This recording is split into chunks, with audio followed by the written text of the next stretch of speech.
Bismillahirrahmanirrahim. Assalamualaikum warahmatullahi wabarakatuh.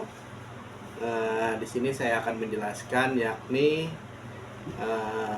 materi stroke, yakni stroke non hemoragik. Stroke adalah kondisi medis yang terjadi ketika adanya suplai darah ke sebagian otak itu berkurang atau terganggu. Stroke juga terbagi dua, stroke non hemoragik dan stroke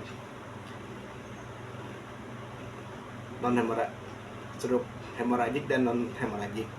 Terus faktor resikonya yang paling tinggi yakni hipertensi, diabetes mellitus, rokok, kolesterol, obesitas, penyakit jantung, terus ada kurangnya aktivitas, terus konsumsi alkohol berlebih, usia tua, dan riwayat keluarga. Terus selanjutnya stroke hemoragik, non hemoragik adalah jenis stroke yang terjadi adanya sumbatan dari aliran darah ke bagian otak. Terus selanjutnya di sini ada kasusnya yakni seorang laki-laki usia 61 tahun dirawat di ICU dengan diagnosa dia dengan stroke non hemoragik. Sehari sebelum masuk UGD, pasien mengeluh sakit kepala dan kejang. Setiba di UGD, kejang sebanyak 8 kali, kemudian dimasukkan phenytoin injeksi 1 ampul di drip dengan NaCl 100. Terus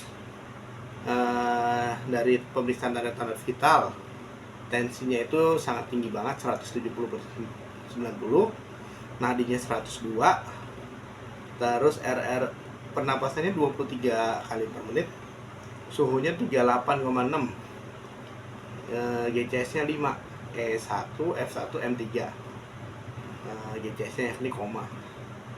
Pasiennya sudah terpasang OPA, sudah terpasang ETT nomor 7 dengan ventilator.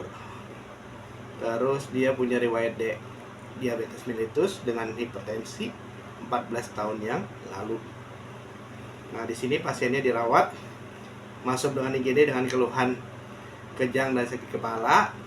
Selanjutnya yakni di IGD sempat mengalami kejang 8 kali, sudah masuk phenytoin 1 ampul plus NaCl di drip.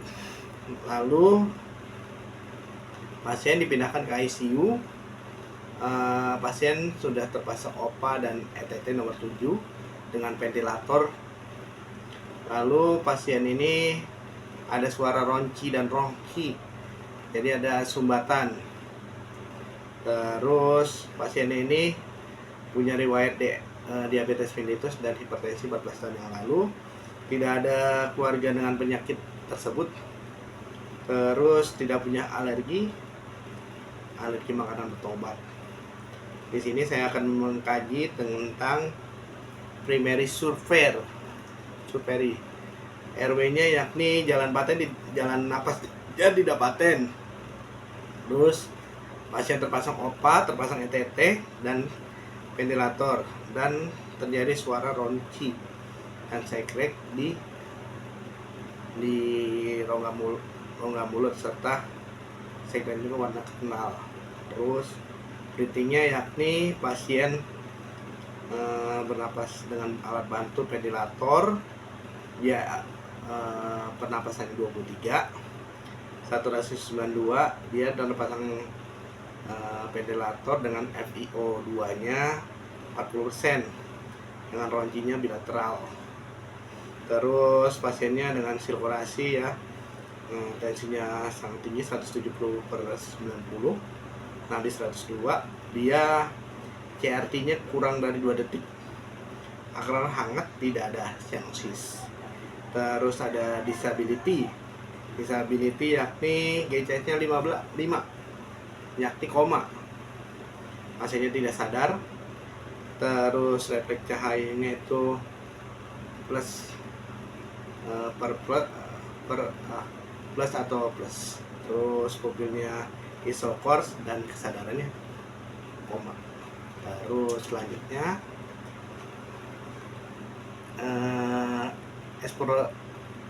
explorer, yakni suhunya sangat hangat, tidak ada luka tekan dan tidak ada rembesan luka. Terus selanjutnya di sini saya analisis datanya, yakni dari data subjektifnya pasien tidak bisa dikaji, tidak bisa ditanyakan atau pasiennya koma. Terus dia data objektifnya dia ada riwayat kejang 8 kali di IGD sebelum masuk ICU. Terus pasien terintubasi dengan menggunakan ventilator OPA ETT nomor 7. Terus dia GCS 5 dengan kesadaran menurun atau koma. Terus dia ada terdengar suara napas tambahan, ronci dan gargling.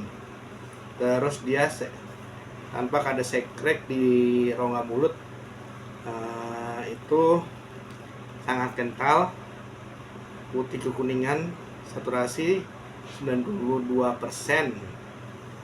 Terus dipasang ini naik jadi 94% dengan FiO 40%, RA23. Terus dia ini saya angkat diagnosanya yakni dengan bersihan jalan napas tidak efektif. Terus di sini berhubungan dengan sekresi tertahan. Terus di sini saya intervensinya diagnosanya kebersihan jalan napas tidak efektif.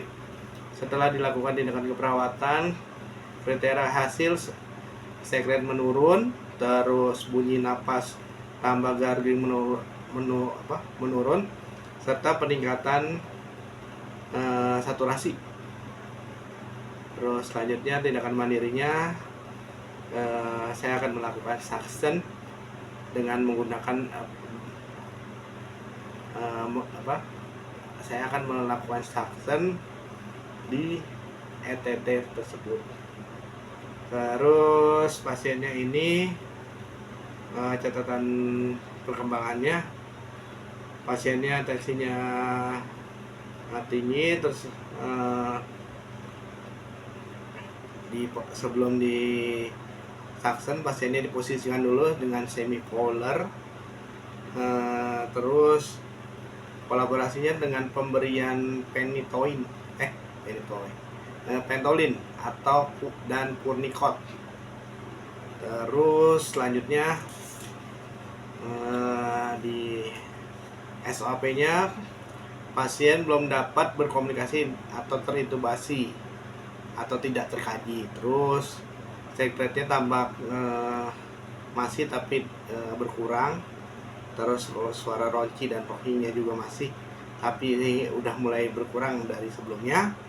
Saturasi juga 94% dengan FiO 40%. Suhunya masih lumayan tinggi 38,4. Masalah belum teratasi. Intervensi dilanjutkan.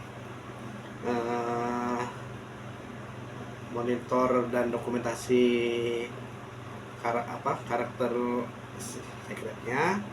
Terus lanjut nebulizer dengan posisi semipolar, evaluasi saturasi dan bunyi napas setiap shift. Selanjutnya yakni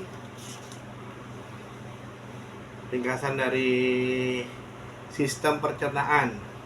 Sistem pencernaan bertugas untuk mencerna makanan, menyerap nutrisi dan membuang sisa zat yang tidak diperlukan oleh tubuh.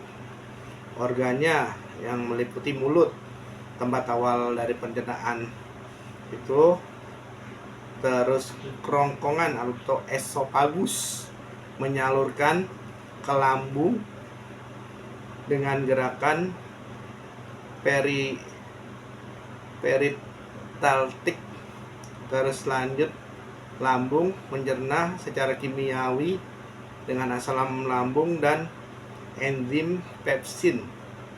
Lanjut ke usus halus, tempat utama penyaluran nutrisi. usus besar, penyerapan air dan pembuangan feses. Terus ada hati, pankreas dan kandung empedu, organ aksesoris yang membantu pencernaan lemak dan karbohidrat. Terus terkait sistem pencernaan dengan kasus laki-laki usia 61 tahun dengan stroke non hemoragik GCS 15 terintubasi menggunakan ventilator dan mengalami gangguan bersihan jalan napas akibat sekret yang berlebih. Riwayat DM dan HT 14 tahun yang lalu. Terus hubungannya yakni adanya resiko aspirasi dan gangguan saluran cerna. Pasien tidak sadar dengan GCS 15 terpasang ETT. Terus dia resiko aspirasi isi lambungnya tinggi terutama bila refleks menelan dan batuknya terganggu yang bisa menyebabkan aspirasi ke paru dan memperpapar bronki atau kunci dan menambah sekret. Terus suara garbing atau sekret di rongga mulut juga dapat berasal dari regurgitasi isi lambung akibat disfungsi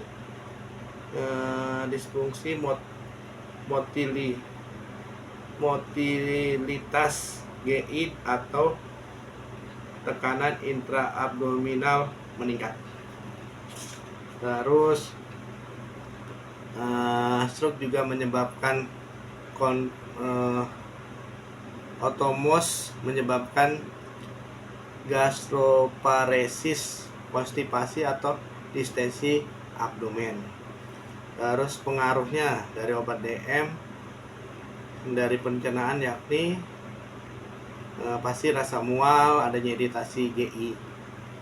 Terus kan ada DM juga dapat menyebabkan neuropati gastrointestinal yang melambatkan atau mengosongkan lambung dan memperburuk regurgitasi dan aspirasi. Cukup sekian dari saya, kurang lebihnya mohon maaf bila salah kata atau